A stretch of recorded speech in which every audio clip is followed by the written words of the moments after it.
देखिए क्या, अगर निंदा सुन रहे हो तो समझ लेना प्रेम हल्का है, प्रेम में निंदा नहीं सुनाई देती। अगर शंकर से एक बार दिल लग गया तो दुनिया का कोई व्यक्ति तुम्हारे आगे निंदा अगर कर दे तो तुम सुन नहीं सकते। आज तो कह दिया कि शंकर जी पे जल चढ़ाने के लिए, आज तो कह दिया ऐसा बोल रहे हैं शंकर जी का नहीं सुनूंगी, पहले सुन ले तो, पहले समझा दिया। मेरे से मत भिड़ियो, रेवाड़ी की हूं, मार मार के रेवड़ी बना दूंगी तेरे, मेरे से मत भिड़ियो। आज समझा दे। और रेवाड़ी की जीजियों से कभी मत भिड़ना, 2 मिनट में तैयार हो जाती। तो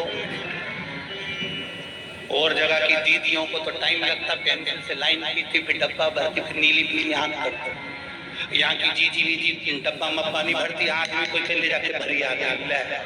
तो माथा पच्ची मत करियो, हमसे जाओ, ये रेवाड़ी की है, इसलिए फालतू की बात तो करना मत। बोल बम का नारा है, हमसे मत भिड़ियो, सबसे भिड़ियो पर रेवाड़ी वालों से मत भिड़ियो। रेवाड़ी की कब रेवड़ी बना देगी पता नहीं पड़ता, इसलिए मत।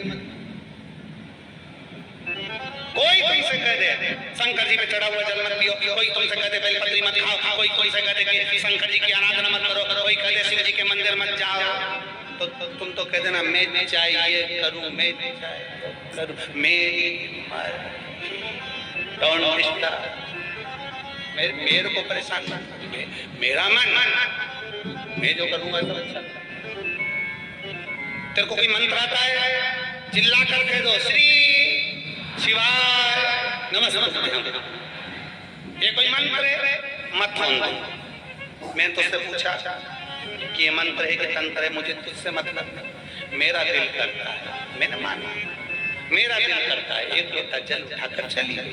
जब दुख आए, जब तकलीफ आए, जब कष्ट आए, और हम तो यहाँ तक गए, तुम्हारी सास भी अगर तुमको गाली देना तुम तो एक लोटा पानी भरी, सास में मत डाल देना, सास भी अगर गाली दे रही ना तुम तो एक लोटा पानी भरो, और पानी भर के सास के सामने बड़े बड़े, घर टूट गया गुरुदेव, मैं भी रो रो कर बेहाल हो गई, अब मैं करूं तो करूं क्या। और डॉक्टर ने कह दिया 8 दिन के अंदर ऑपरेशन होना जरूरी है, तुम्हारा कैंसर बड़ा फैल रहा है। 12 दिन में मेरा बीएड का फाइनल एग्जाम, और मुझे कैंसर बहुत टूट गई।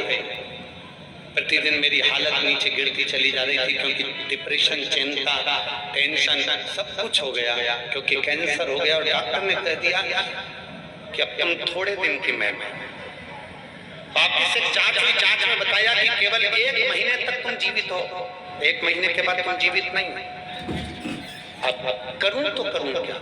डॉक्टर कह रहे हैं ऑपरेशन कराओगे तो भी 1 महीना जियोगे, और ऑपरेशन नहीं भी कराओगे तो भी 1 महीना जियोगे, क्योंकि तुम्हारा शरीर में कैंसर पूरा फैल चुका था। ऐसी स्थिति में मैं क्या करता। तब आपकी कथा मैंने टीवी पर सुनना प्रारंभ करी। रोज महादेव के मंदिर में जाती, जल चढ़ाती, शंकर जी का चढ़ा हुआ जल नंदी के पास बैठकर पी लेती, और एक बेलपत्र वहीं पर खा लेते। और शरीर में कष्ट बहुत था गुरुदेव, इतना ज्यादा तकलीफ हो रही थी कि जैसे अंदर कोई शरीर जल रहा। बाबा का जल पी लेती, कुबरेश्वर महादेव को याद करती सीहोर, और कुबरेश्वर बाबा को याद करती। और मैंने तुरंत अपने पति से कहा कि तुम मुझे बस एक बार सीहोर का रुद्राक्ष ला कर दे दो, फिर मेरा बाबा मुझे बचा लेगा, ऑपरेशन कराने नहीं देगा, आप जाओ सीहोर।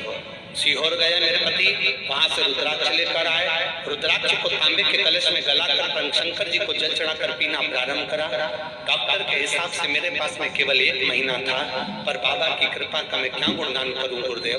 मैं 25 मई 2023 को मैं बीमार पड़ी, मुझे कैंसर हुआ, और आज बाबा की कृपा से पूरे 9 महीने हो गए, मैं मरी नहीं, मेरे बाबा ने मुझे संभाल लिया।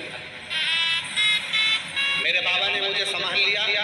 डॉक्टर को जांच कराई तो मेरा कैंसर ना के बराबर बताया गया। मैं बाबा को केवल प्रणाम करने के लिए इस पंडाल में बैठी हूँ गुरुदेव।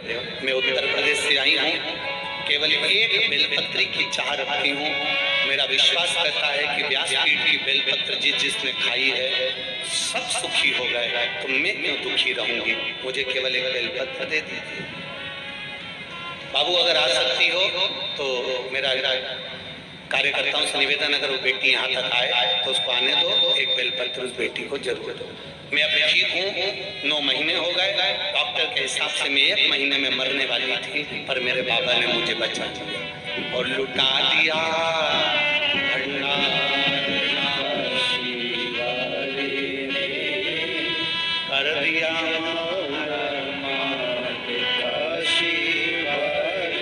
अगर धीरे धीरे आ सकती हो तो आ जाओ और बेलपत्र ले जाओ। शिव तत्व की प्राप्ति शंभू वो घड़ी है।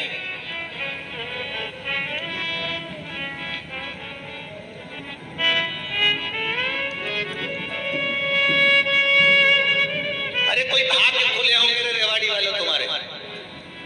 हरिओम मेरी जीजी और मेरे जीजाओं, मेरी बेटियों, मेरे बेटाओं, कोई भी पुण्य तुमने करा होगा। सुनील जी